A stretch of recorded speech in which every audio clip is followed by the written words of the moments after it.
The white fabric cascaded down Marina's body like water as she stepped into the center of the living room. 27 years old and finally getting married, she had spent months choosing every detail of this dress. The lace sleeves, the pearl buttons along the back, the way the train swept behind her just right. Her relatives filled the room. Aunts and uncles and cousins all gathered to see the bride-to-be in her gown for the first time. Marina spun slowly, letting the dress catch the light. Her mother, Elaine, sat on the sofa with her hands clasped together, smiling. Her father, Roberto, stood near the window with his arms crossed, nodding in approval. Everyone seemed happy. Marina felt her heart swell with joy. This was supposed to be one of the best moments of her life. Then Camilla moved. Marina's older sister had been standing in the corner, quiet and still. Now she crossed the room in 3 long strides, her face twisted with something Marina had never seen before: pure hatred. Before Marina could even register what was happening, Camilla's hands were on the dress, grabbing fistfuls of the delicate fabric. The sound of tearing filled the room.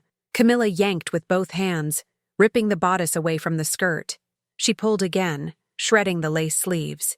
The pearls scattered across the floor, bouncing and rolling into corners. Marina stood frozen, unable to move or speak as her sister destroyed the dress piece by piece. The white fabric hung in tatters around her body. When Camilla finally stepped back, breathing hard, Marina looked down at the ruins of what had been her wedding dress. The room was completely silent. Then Camilla started screaming, "You don't deserve to get married. You're a fraud. You're a liar. All of this is fake." Marina lifted her head, expecting someone to tell Camilla to stop, expecting her mother to stand up, her father to intervene, someone to defend her. Instead, she heard laughter. Her uncle Miguel laughed first, then her cousin Patricia. Soon the whole room was laughing, some of them doubling over, others wiping tears from their eyes. "Camilla's right," her Aunt Sandra said between giggles. "Look at her standing there like she's so special." Marina's mother didn't say a word. Her father turned back to the window. Marina gathered the torn pieces of her dress in her arms, feeling the tears start to roll down her face. She walked out of the room without looking at any of them. Nobody called after her. Nobody apologized.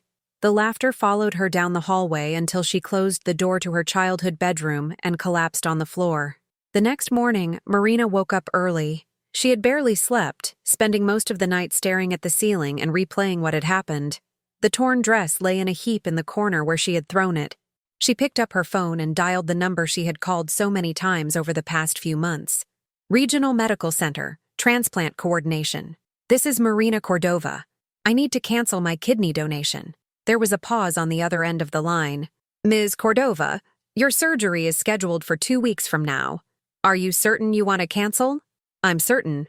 May I ask the reason for the cancellation?" "Personal reasons," Marina said. Her voice sounded flat even to her own ears. "I've changed my mind." She hung up before the coordinator could say anything else. The phone felt heavy in her hand. For months, she had been preparing for this surgery. Her niece Sophia, Camilla's 9-year-old daughter, was dying of kidney failure. Marina was the only compatible donor in the entire family. She had undergone countless tests, changed her diet, stopped drinking alcohol, reorganized her entire life around saving Sophia, and now she had just canceled it all. Marina set the phone down on her nightstand and stared at it. Part of her wanted to call back, to undo what she had just done, but the memory of yesterday was too fresh. The sound of her dress tearing, the laughter, the way her own mother had sat there and said nothing while Camilla destroyed the most important dress Marina would ever wear. She felt hollow inside, but also strangely free. At 3 a.m, 2 days later, someone started pounding on Marina's apartment door. She lived alone now, having moved out of her parents' house a year ago when she got engaged to Lucas. The banging was so loud and so frantic that Marina thought someone must be dying. When she opened the door, her mother fell to her knees on the doormat. "Please," Elaine begged, grabbing Marina's hands. "Please reconsider. Sophia is going to die without that transplant. You're her only hope." Marina looked down at her mother. Elaine's eyes were swollen and red from crying. Her hair was a mess. She was still wearing her nightgown under her coat. But Marina felt nothing except a cold anger that started in her chest and spread through her whole body. Where was this concern when Camilla destroyed my wedding dress? Marina asked. Her voice was quiet but sharp. Where were you when she called me a fraud in front of everyone? When the whole family laughed at me? Marina, sweetheart, you have to understand. Camilla is under so much stress. Sophia is dying. Your sister wasn't thinking clearly. She seemed pretty clear to me when she was ripping my dress apart. Please. Elaine's voice broke. This is about Sophia. She's just a child. She's innocent in all of this. Then maybe you should have thought about Sophia before you let Camilla humiliate me in front of the entire family. Marina pulled her hands away from her mother's grip. Maybe you should have defended me. Maybe you should have been my mother instead of just sitting there. Marina, don't do this. Don't punish a little girl because you're angry at your sister. I'm not punishing anyone. I'm making a decision about my own body, my own kidney, my own life. Good night, Mom. Marina closed the door. Her mother kept knocking and calling her name for another 10 minutes before finally leaving. Marina went back to bed but didn't sleep. She lay there until the sun came up, thinking about Sophia, the little girl with the bright smile and the collection of stuffed animals. Sophia didn't deserve to die, but Marina didn't deserve what had happened to her either. Over the next few days, Marina's phone exploded with messages. Her father sent a text calling her selfish and heartless. Her uncle Miguel left a voicemail saying she was murdering her own niece. Cousins she hadn't spoken to in years suddenly appeared in her inbox to tell her what a terrible person she was. Camilla sent dozens of messages, each one more desperate and angry than the last. You're killing my daughter. I hope you can live with yourself. When Sophia dies, it will be your fault. The whole family knows what kind of monster you are. Marina blocked the numbers one by one. She went to work, came home, and tried to pretend her life wasn't falling apart. But even her co-workers had heard about what was happening. Someone had spread the story, probably Camila, and now people at the office looked at her differently. Some avoided her. Others asked pointed questions about family and duty and what kind of person lets a child die. On the 7th day, Camilla showed up at Marina's apartment. Marina was making dinner when she heard her sister's voice outside, screaming her name. Then something crashed. Marina ran to the living room and saw that her front window had shattered. A rock lay on the floor surrounded by broken glass. Camilla was standing on the front lawn, her face red and twisted with rage. You're going to pay for this! I'm going to sue you for everything you have! You're killing my daughter and I'm going to make sure everyone knows what you did! Neighbors were coming out of their houses to watch. Marina grabbed her phone and called the police. Camilla kept screaming until the patrol car arrived 15 minutes later. The officers talked to Camilla first, then came to Marina's door. They asked questions and took notes, but Marina could see the judgment in their eyes. They knew who she was. They knew about Sophia. They probably thought she deserved to have her window broken. After the police left and Camilla was gone, Marina sat on her couch and looked at the broken window. She would have to get it fixed tomorrow. She would have to keep going to work and facing people's stares. She would have to keep living with this decision. But she still didn't regret canceling the donation. What her family had done to her was unforgivable. Her father called later that night. Marina answered because she thought maybe, finally, he was calling to apologize. Marina, I want you to know that as of tonight, you are no longer my daughter, Roberto said. His voice was cold and formal. What you're doing is inexcusable. You are letting an innocent child die because your feelings got hurt. You are not welcome in this family anymore. Don't call, don't visit. As far as I'm concerned, you're dead to me. He hung up before Marina could respond. She set the phone down carefully on the coffee table and stared at it. Her own father had just disowned her. The man who had taught her to ride a bike and walked her to school and promised he would always protect her had just told her she was dead to him. Marina didn't cry. She had cried enough over the past week. Instead, she felt something inside her go numb. If her family wanted to cut her out, fine. She would survive without them. She had survived everything else. 2 weeks after the dress incident, Marina was at the grocery store when someone grabbed her arm. She turned around and saw Beatrice, a distant cousin on her mother's side. They had never been close, but Beatrice had always been pleasant at family gatherings. Marina, I need to talk to you, Beatrice said, pulling her toward the produce section where fewer people were shopping. There's something you need to know about what happened with the dress. Marina's stomach tightened. What about it? It wasn't an accident. Camilla planned the whole thing. What are you talking about? Beatrice looked around to make sure no one was listening. I was at Camilla's house last week, helping her with something. She thought I had left, but I was still in the kitchen when she started talking on the phone with her friend Rebecca. I heard everything. Heard what? Camilla said she had to make sure you didn't get married before she got the kidney. She was worried that once you married Lucas, you might change your mind about the donation, or that Lucas might convince you not to do it. So she decided to destroy your dress and humiliate you in front of everyone to keep you vulnerable. She wanted you to feel isolated and desperate for the family's approval again. She thought if she could make you feel worthless, you would do the surgery just to prove yourself to everyone. Marina felt like someone had punched her in the stomach. She planned it? Every bit of it. She even told Rebecca how she practiced grabbing the dress beforehand to make sure she could tear it properly. And there's more. More? Lucas knew about it. He's been friends with Camilla for years, even before he met you. He's the one who suggested the plan to her. He said public humiliation was the best way to keep you compliant. Marina's vision blurred. The grocery store seemed to spin around her. Lucas had known. Her fiancé, the man she was supposed to marry in 3 months, had helped plan her humiliation. The entire relationship might be a lie. I'm so sorry, Beatrice said. I thought you should know the truth. What they did to you was horrible. Marina thanked Beatrice and left the grocery store without buying anything. She drove home in a daze, nearly running a red light because she couldn't focus on the road. Once she was back in her apartment, she sat down at her computer and started searching for the name of a private investigator she had heard about from a coworker. If Lucas and Camilla had conspired against her, she needed to know exactly how deep the lies went. The investigator's name was David Chen. He had good reviews and specialized in family investigations. Marina called him that afternoon and explained the situation. He agreed to take the case and promised to have preliminary findings within a few days. 3 days later, David called her to meet at a coffee shop downtown. He arrived with a thick folder under his arm and a serious expression on his face. They sat in a back corner where no one could overhear them.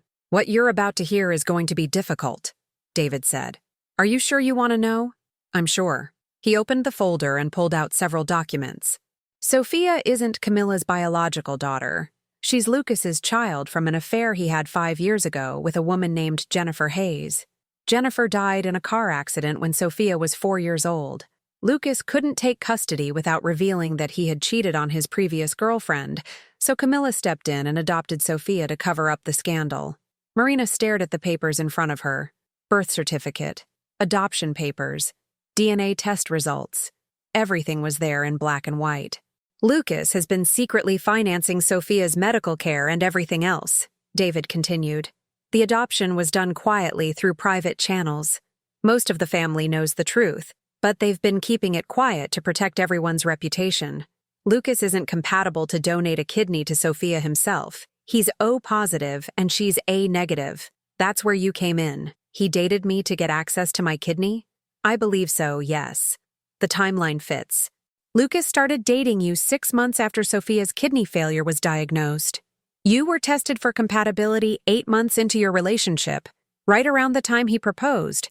Everything was carefully orchestrated. Marina felt sick. Every moment of her relationship with Lucas had been a lie. Every kiss, every late-night conversation, every time he said he loved her, all of it was fake. He was using her to save his daughter, the child he had hidden from everyone. There's more, David said.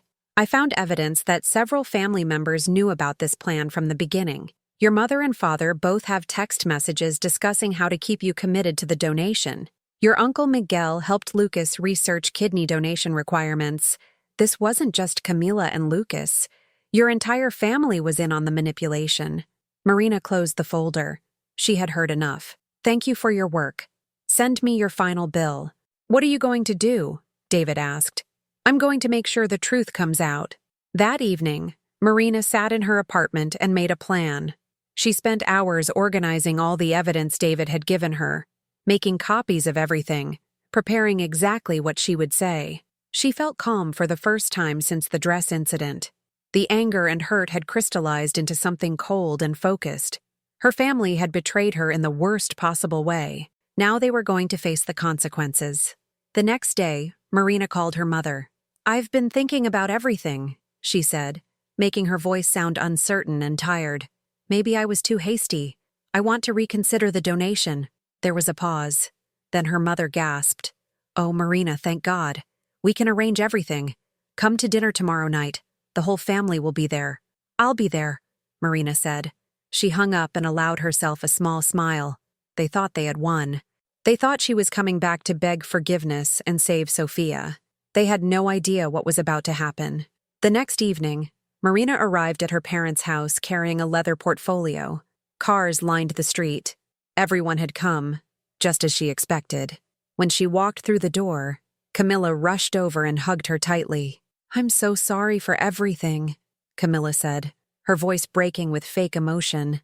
"I was so stressed and scared, and I took it out on you. Can you ever forgive me?" "Of course," Marina said, returning the hug with a smile that didn't reach her eyes.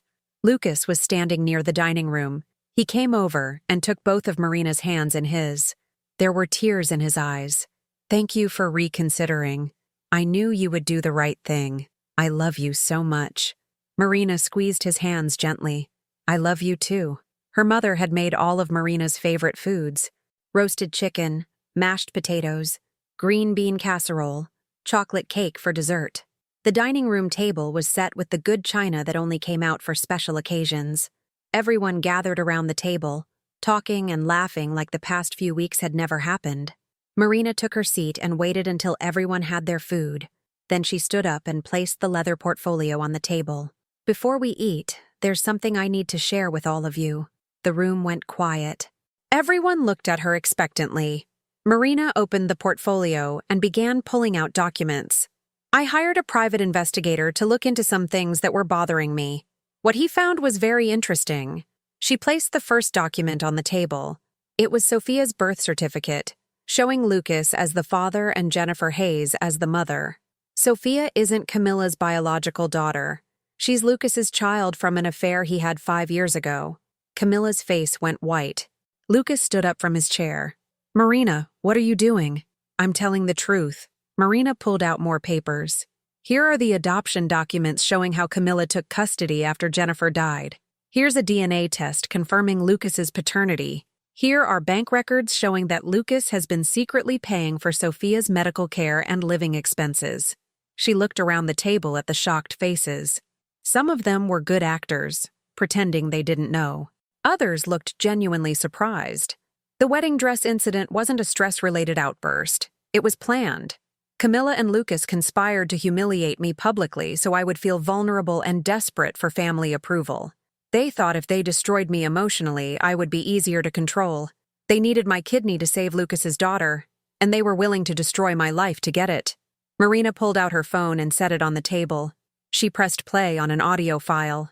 Camilla's voice filled the room, talking to her friend Rebecca about the plan to rip the dress. Lucas's voice could be heard in the background, suggesting specific ways to make Marina feel worthless. The silence was absolute. Nobody moved. Nobody spoke.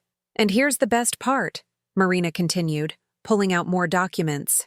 "Text messages between Mom and Dad discussing how to keep me committed to the donation. Emails between Uncle Miguel and Lucas researching kidney compatibility. Financial records showing that several of you helped fund the private adoption. Almost everyone in this family knew the truth and participated in the lie." She looked directly at her mother. Elaine's face had gone pale, her mouth hanging open. "You all worked together to manipulate me, to use me, to treat me like nothing more than a source of spare parts for Sophia." Lucas moved toward her. "Marina, please. You don't understand. I do love you. It started as a plan, yes, but I really did fall for you." "Stop talking," Marina said coldly. "I don't want to hear another word from you." She turned to address the whole table. "I want you all to know that I'm not donating my kidney, not because I'm cruel or heartless, but because I refuse to be manipulated by liars and sociopaths. Sophia deserves better than all of you. She deserves a real family who doesn't treat people like disposable objects." Marina gathered her documents and put them back in the portfolio. "I'm leaving now, and I'm never coming back. Don't call me. Don't contact me. As far as I'm concerned, None of you exist anymore." She walked toward the door. Behind her, chaos erupted. Lucas was shouting her name. Camilla was crying. Her father was yelling at her to come back. Her mother just sat at the table with her head in her hands. Marina walked out and closed the door behind her. The next week, Marina hired a lawyer and filed 2 lawsuits. The first was against Lucas for fraud and emotional manipulation. The second was against Camilla for intentional infliction of emotional distress and destruction of property. Both cases went to court. Both times, Marina won. Lucas was ordered to pay damages and had to publicly admit his paternity of Sophia. The revelation destroyed his reputation at work, and he lost his position at the finance company where he had been a vice president. Camilla was ordered to pay for a new wedding dress plus punitive damages. More importantly, the court case exposed the entire conspiracy to the public. Local news picked up the story. People were horrified by what the family had done. Sophia's condition continued to deteriorate.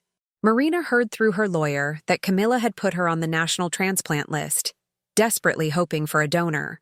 3 months after the confrontation dinner, a compatible kidney became available through the transplant program. Sophia underwent surgery and survived. Marina felt relieved when she heard the news. Despite everything, she had never wanted the little girl to die, but the damage to the family was irreversible. The scandal caused Roberto and Elaine's marriage to collapse. They had spent decades building their lives together, but the lies and betrayals were too much. Elaine filed for divorce, claiming that Roberto had been the primary driver of the manipulation scheme. Roberto countered by saying Elaine had been just as involved. The divorce proceedings were bitter and public, with both sides airing decades of grievances. Camilla and Lucas's friendship disintegrated as well. Camilla blamed Lucas for everything, saying he had convinced her to go along with the plan. Lucas blamed Camilla for being too aggressive with the dress incident. They stopped speaking to each other. When the truth about Sophia's paternity became public, Camilla's ex-husband demanded a review of their custody agreement. He argued that Camilla had lied to him about Sophia's origins during their marriage and had committed fraud. The court agreed and modified the custody arrangement.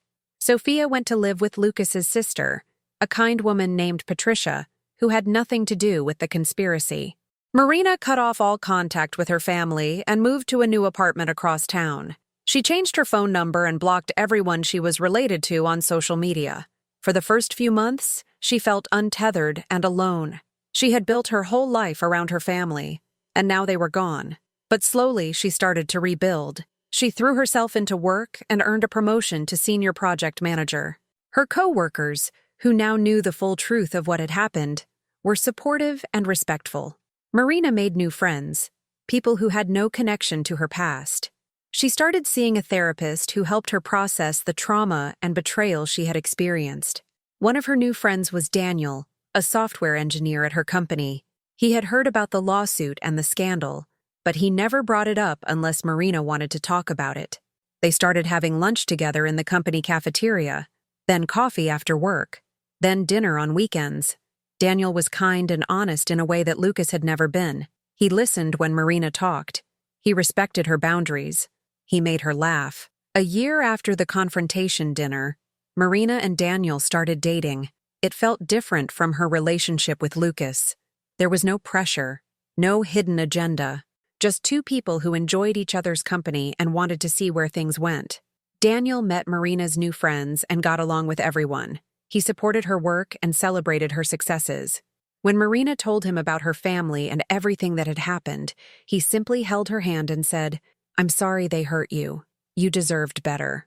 3 years after Marina walked out of her parents' house, she was pregnant with twins. She and Daniel had gotten married in a small ceremony with just a few close friends. No family drama, no elaborate preparations, just a simple exchange of vows and a celebration with people who genuinely cared about them. Marina wore a beautiful dress that she chose herself, and nobody ruined it. The pregnancy was going well. Marina was 6 months along when someone knocked on her apartment door one Saturday morning. Daniel was at the gym, so Marina answered it alone. When she saw who was standing there, she almost closed the door immediately. Camilla looked terrible. She had lost weight, and her hair was gray at the roots. She was wearing an old jacket and jeans that hung loose on her frame. She looked nothing like the confident, aggressive woman who had ripped Marina's dress apart 3 years ago. "Marina, please, just give me 5 minutes," Camilla said. Her voice was hoarse. "I have nothing to say to you. I know, but I need to tell you something.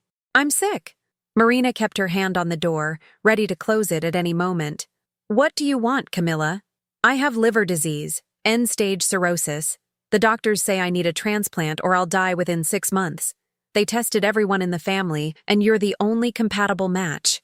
Marina felt a familiar cold anger settle in her chest. "You've got to be kidding me. I know I have no right to ask. I know what I did to you was unforgivable, but I'm begging you to consider it. I've changed, Marina. I've spent the last 3 years thinking about what I did. I go to therapy. I've apologized to Sophia for everything. I've tried to make amends with everyone I hurt. I'm not the same person I was." Marina looked at her sister. She could see the desperation in Camilla's eyes, the same desperation that had been in her mother's eyes when she begged for Sophia's kidney. But Marina felt nothing except a calm certainty about what she was going to do. She put her hand on her pregnant belly, feeling her sons moving inside her. These babies were her future, her family, the real family she had built with Daniel, based on honesty and love and respect. She had survived the worst betrayal imaginable and come out stronger.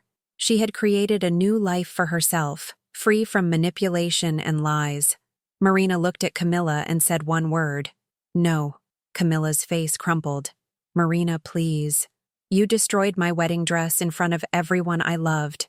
You manipulated me, used me, treated me like I was nothing. You conspired with my fiancé to humiliate me and control me. You tried to turn my own body into a commodity for your benefit. And now you want me to save you? I'm your sister. You stopped being my sister the moment you ripped that dress. Goodbye, Camila." Marina closed the door. She heard Camila crying outside for a few minutes before the sound of footsteps walking away. Marina went back to the living room and sat down on the couch. She put both hands on her belly and felt her babies kick. Daniel would be home soon. They would make lunch together and talk about the nursery they were setting up and all the things they needed to buy before the twins arrived. Her phone rang. It was a number she didn't recognize. Marina let it go to voicemail. Then another call from a different unknown number. Then another. She realized the family must have found out about Camilla's visit. They were starting the pressure campaign again, trying to guilt her into becoming a donor. Marina blocked the numbers and turned off her phone. She never heard from Camilla again. 6 months later, Daniel mentioned that he had seen an obituary in the newspaper. Camilla had died of liver failure. There had been a funeral, but it was small. Only a few family members attended. Marina felt a brief moment of sadness for the sister she had once known, back when they were children and things were simpler. But that person was gone a long time ago, if she had ever really existed at all. Marina gave birth to 2 healthy boys a month after Camilla's death. She and Daniel named them Alexander and Benjamin.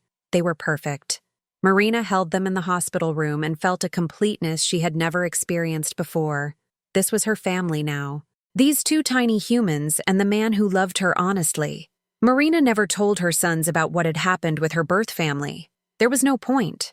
Those people were not part of her life anymore. She built relationships with Daniel's family instead, and they became the grandparents and aunts and uncles her children needed. She made friends with other mothers in her neighborhood and created a support network of people who genuinely cared about each other. Sometimes, late at night when she couldn't sleep, Marina would think about that day when her dress was destroyed. She would remember standing in front of everyone she loved, holding the torn fabric while they laughed at her pain. She would remember her mother's face when she begged for the kidney donation. She would remember Lucas's lies and Camilla's manipulations, and the entire conspiracy to use her body without her consent. But then she would look at Daniel sleeping beside her and hear her sons breathing in their cribs down the hall, and she would remember that she had survived. She had escaped. She had built something real and good and honest from the ashes of that betrayal. Her family had tried to destroy her, but they had failed. Marina had saved herself. Years passed. Alexander and Benjamin grew into smart, funny children who asked endless questions and filled the house with laughter. Marina got promoted to director at her company. Daniel started his own software consulting business. They bought a house with a big backyard where the boys could play. They adopted a dog, a golden retriever named Biscuit, who became the boys' constant companion. Marina heard occasional updates about her birth family through mutual acquaintances. Roberto had remarried and moved away. Elaine had sold the family house and moved into a small apartment. She had tried to reach out to Marina several times through intermediaries, but Marina never responded. Uncle Miguel had been arrested for tax fraud and served 2 years in prison. Lucas had declared bankruptcy after losing his job and paying out the lawsuit damages. He was working as an accountant at a small firm, struggling to pay child support for Sophia. Sophia had grown up with Lucas's sister, Patricia, and was apparently doing well. She was a teenager now, playing soccer and getting good grades. Marina was glad the girl had found a stable home, even if it had taken the destruction of multiple families to get there. Sophia had been an innocent victim in everything that happened, just like Marina. On the 5th anniversary of the confrontation dinner, Marina and Daniel went out for a special date night. They got dressed up and went to an expensive restaurant downtown. Over wine and appetizers, Daniel raised his glass.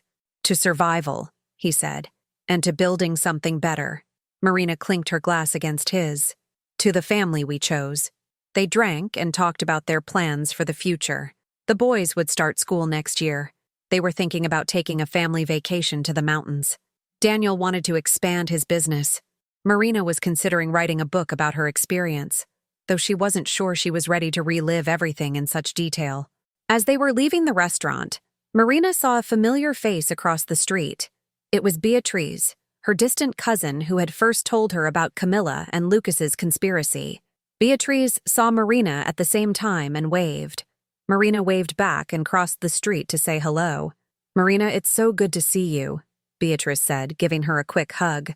"You look amazing. How are you?" "I'm doing really well," Marina said, introducing Daniel. "We just celebrated our anniversary. Congratulations. I heard you had twins. That's wonderful." They chatted for a few minutes about their lives. Beatriz had gotten married and moved to a different part of town. She was working as a nurse at a local hospital and seemed genuinely happy. Before they parted ways, Beatrice touched Marina's arm. "I want you to know that what you did took a lot of courage. A lot of people in the family thought you were wrong, but I never did. You stood up for yourself when nobody else would, and you refused to let them use you. That's admirable." "Thank you," Marina said. "That means a lot. I'm sorry about everything that happened. I wish I had spoken up sooner. You told me the truth when it mattered. That's more than most people did." They exchanged phone numbers and promised to stay in touch. As Marina and Daniel walked back to their car, Marina felt a weight lift from her shoulders. She had spent so many years carrying anger and hurt, but somewhere along the way, she had let most of it go. She was still cautious about trusting people, and she would never forgive what her family had done, but she was no longer consumed by the betrayal. Marina had rebuilt her life from nothing. She had found love with someone who valued her for who she was, not for what she could provide. She had created a family based on honesty and respect. She had proven that she could survive the worst kind of betrayal and come out stronger on the other side. That was enough. When they got home, the babysitter reported that Alexander and Benjamin had been perfect angels all evening. Marina paid her and walked her to the door, then went upstairs to check on her sons. They were both asleep in their beds, their faces peaceful and innocent. Marina adjusted their blankets and kissed each of them on the forehead. In her own bedroom, Marina changed into pajamas and crawled into bed next to Daniel. He put his arm around her and pulled her close. "Good night," he asked. "Very good night," Marina said. "I love you. I love you too." Marina closed her eyes and fell asleep within minutes, dreamless and content. The past was behind her. The future was ahead, and for the first time in years, Marina felt completely at peace with the choices she had made.